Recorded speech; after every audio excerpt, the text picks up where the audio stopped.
শিক্ষার্থী বন্ধুরা, তোমরা কেমন আছো? আশা করছি অনেক ভালো আছো। আলহামদুলিল্লাহ, আমিও বেশ ভালো আছি। তোমাদের সবাইকে স্বাগত জানাচ্ছি RKDS ইংলিশ চ্যানেলে আরও একটি নতুন ক্লাসে। আমাদের আজকের ক্লাস হচ্ছে টেন্স নিয়ে। এটি হবে পার্ট 6। আজকে এ পার্টে থাকছে তোমাদের জন্য ফিউচার কন্টিনিউয়াস টেন্স। চলো তবে আমরা ঝটপট করে ক্লাসটি শুরু করে দিই। প্রথমে আমরা জেনে নেব ফিউচার কন্টিনিউয়াস টেন্সের সংজ্ঞা।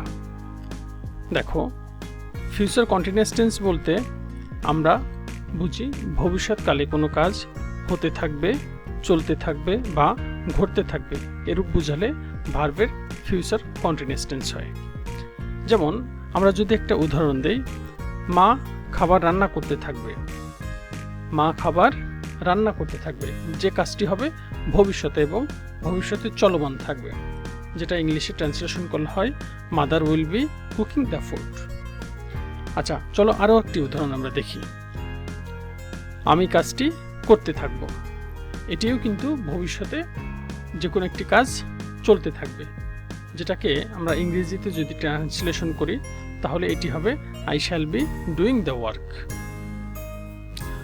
তো এগুলো হচ্ছে এই দুটো কাজই হবে ভবিষ্যতের যে কোনো একটা সময় কাজটি চলতে থাকবে, ভবিষ্যতে ঘটতে থাকবে। এই ধরনের কাজ হলে সেটাকে আমরা কি বলি? Future continuous tense. আচ্ছা, চলো এবার আমরা দেখি ফিউচার কন্টিনিউয়াস টেন্সকে বাংলায় আমরা কিভাবে চিনতে পারি। এটি বাংলা চেনার উপায় হচ্ছে বাংলা ক্রিয়ার শেষে তে থাকবো, তে থাকবে, তে থাকবেন অথবা থাকবেন ইত্যাদি এর যে কোনো একটি থাকবে।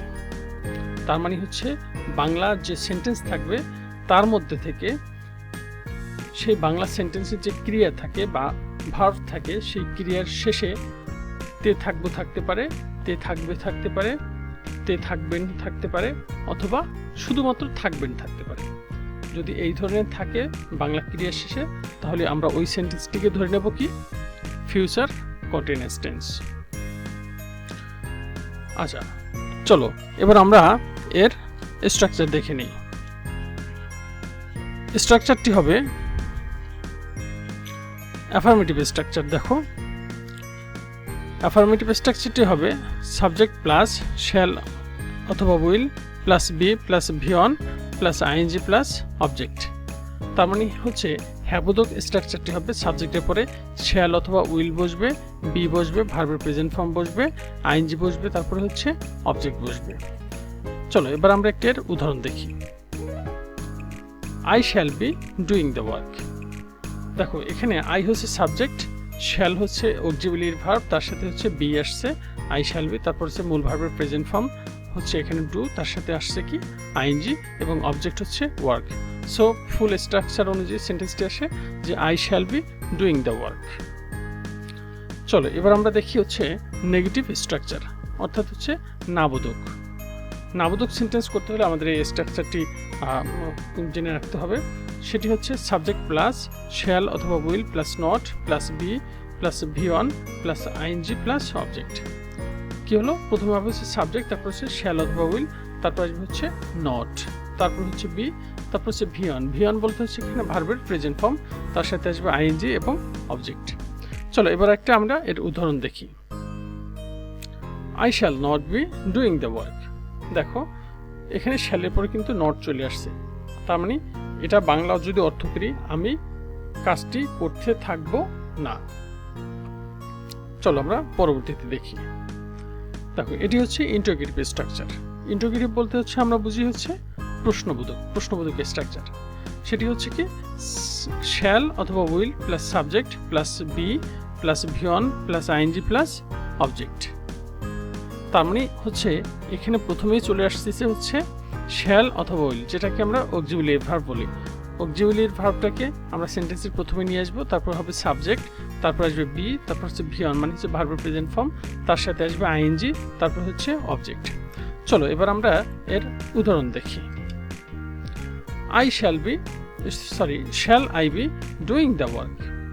তার মানে হচ্ছে দেখো, এখানে প্রথমে শ্যাল আসছে, তারপর হচ্ছে সাবজেক্ট আই, তারপর হচ্ছে বি, তারপর হচ্ছে মূল ভার্বের প্রেজেন্ট ফর্ম, তার সাথে আইএনজি, তারপর হচ্ছে অবজেক্ট। তার মানে হচ্ছে shall I be doing the work, আমি কি কাজটি করতে থাকবো? আশা করছি বিষয়টি ক্লিয়ার হয়েছে। চলো এবার আমরা পরবর্তীতে দেখে নিই। এটা দেখো হচ্ছে ডাব্লিউএস কোশ্চেন। তার মানে হচ্ছে ফিউচার কন্টিনিউয়াস টেন্সের ডাব্লিউএস কোশ্চেনটা কিরকম হয় সেটা আমরা এই স্ট্রাকচার দিয়ে আমরা বুঝতে পারবো।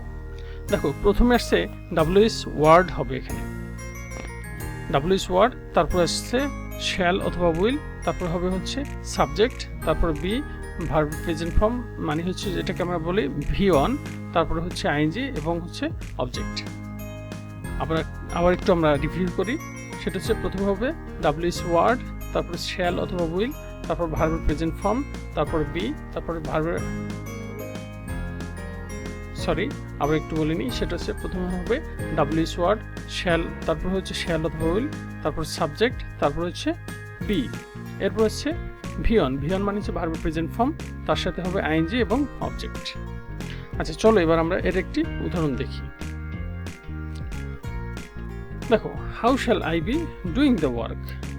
দেখো এই ধরনের সেন্টেন্স বা এই ধরনের স্ট্রাকচার মূলত হচ্ছে তোমাদের জন্য ইংলিশ ফার্স্ট পার্টে যে প্যাসেজ থাকে, প্যাসেজের উপর ভিত্তি করে যে কোশ্চেনগুলো হয় সেগুলো হচ্ছে ডাব্লিউএস ওয়ার্ড দিয়ে হয় সেই কোশ্চেন, এবং আমাদের সেই কোশ্চেনগুলোর অ্যান্সার করতে হয়।